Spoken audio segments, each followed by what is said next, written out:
Hi! I'm gonna make you a video really quick because I have like a decent amount to say and I feel you shouldn't have to read an entire page and it's easier probably to listen to me. So, first of all, Megan, you're such a good friend. I'm sorry that was such a sucky experience, but it was funny while I was reading it. I had the same kind of thing on Saturday night. It was the only night I went out all week and I haven't drank since a month. I don't even know. So I wasn't drinking. But I went with Shay, and Shay was like in a really bad mood before we left, and so she drank a little too much. And so when we got there, she was a hot mess. And so we checked our coats, and she's like, I have to go to the bathroom. So she goes to the bathroom, and I'm like waiting for her outside the stall. And then we leave, and then like she's like, I have to go back in there.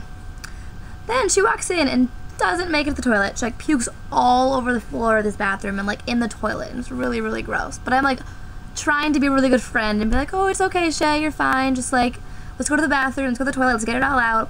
She like, can't make it to the bathroom or the toilet. So she like pukes in the sink for a solid, like probably 10 minutes. It's really, really gross. And then we like, go to the toilet, and so she's there for like honestly a half an hour. And we were just like sitting like, okay, Shay, let's like get it all out. Like, get it all out and we can go back home.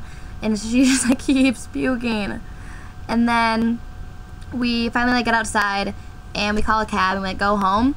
This is funny too. I was like listening to reading your story. She conveniently puked out the window of the car instead of in the car, so I didn't get a fine. But yeah, she's like, sir, I can't get the window open.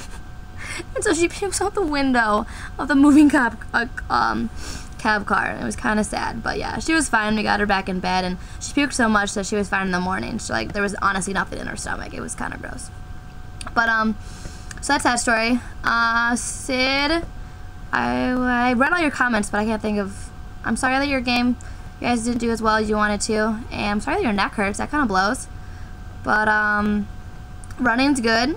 I started playing sports here, like just me and Mel always go outside and play like soccer or football, or today I think we're gonna play frisbee since I have no idea how to do it. Look, I know how to throw it, but like not accurately at all. And Tara, I'm glad you had a good St. Patrick's Day, kind of. I didn't do anything. I studied, so I feel like your St. Patrick's Day was slightly better than mine. I'm really jealous you've all had a spring break already, because I like honestly can't wait for mine. I can't even handle it. I'm so sick of doing homework and being in school. But spring break is gonna be awesome. I'm so excited. We're gonna drive down there. It's like 15 hours, which is gonna be a little obnoxious. But we're gonna stay in the hotel on the way there, just randomly, like we're thinking Pennsylvania. And then we're going to go to Bondi's house and like go to Williamsburg and just hang out at her house and go like down to the beach in the bay. And then we're gonna drive up to Philly. The drive from Philly to Virginia Beach to Philly is gorgeous. It's like by the Chesapeake Bay, and so it's like through like the ocean. There's like those big long bridges, and it's like through the ocean. It's gonna be beautiful, and I love the colonial East Coast, and it's gonna be the ocean, and it's gonna be a really good spring break. It's like not gonna be really crazy at all. It's gonna be nice and like relaxing with my friends and like by the beach, but it's not gonna be really warm, which is gonna be a bummer. But it'll still be like t-shirt pants weather, which is nice. Then I bought a ticket to go see Jordan. I'm gonna see him. I'm leaving April 15th, and I'm gonna be back. So his birthday, and then I'll be back gonna be back by like 5 o'clock in the morning on Monday, so I can go to classes on Monday still. But yeah, that's really exciting. So I'll be on the East Coast and the West Coast within a month, which is ridiculous, and I'm way excited. I'm gonna be broke by the end of the year, but good experiences all together. Lastly, my newest revelation on life is that me and Maddie we're just my roommate. We're just not ever gonna speak again. I think she knows I like kind of don't like her at all. I think she's finally figuring it out and like purposely trying to be mean to me. So that's going really well for us. So my new rule is that I cut my room in half, and I don't go past the other side. So I like sleep in my little room, and conveniently I have friends unlike her, so I can like do things during the day and like go to the library, but she just sits on my futon all day. Not here right now, because she has class.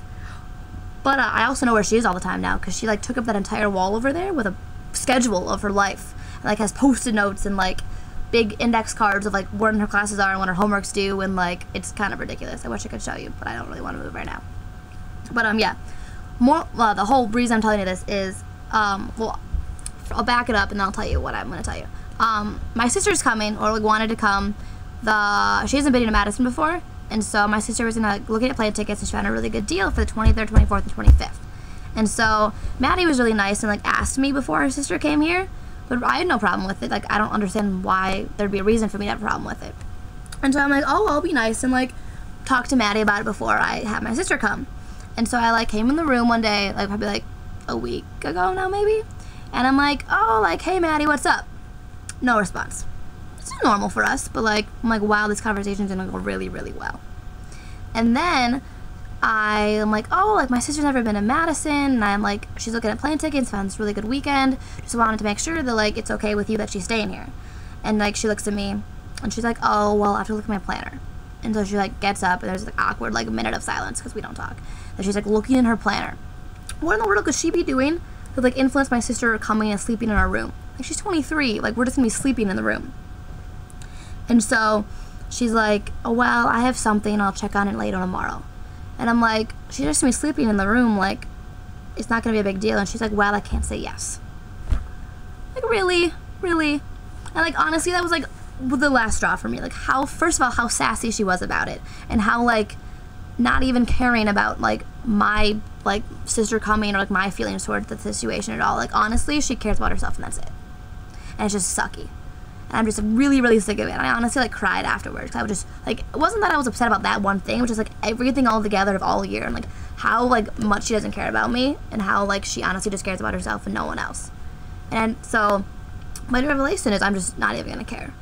Oh, but the end of the story is that I like 2 days later, she hadn't let me know or anything yet. So I like came in the room and I'm like, oh, like, hey Maddie.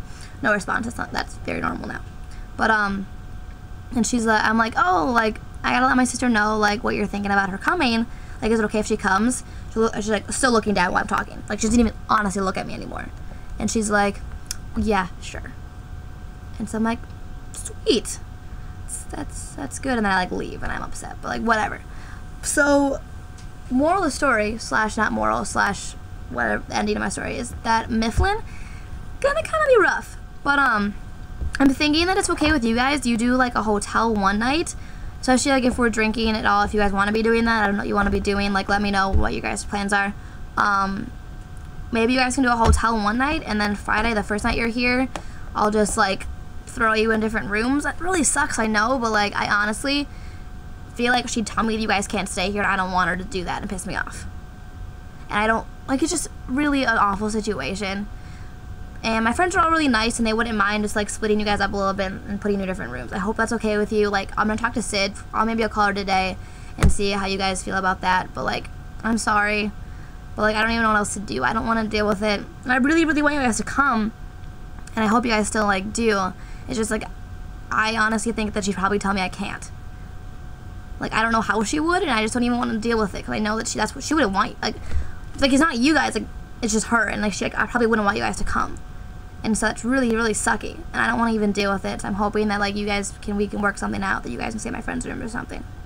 But yeah, sucky. But I miss you all way too much, and I'm too excited for summer. I want to not be doing homework, and I want to be spending time with you guys. I love you and I miss you, and just like reply maybe afterwards about when to be home for Easter and about your thoughts for Mifflin. So love you, miss you, talk to you later.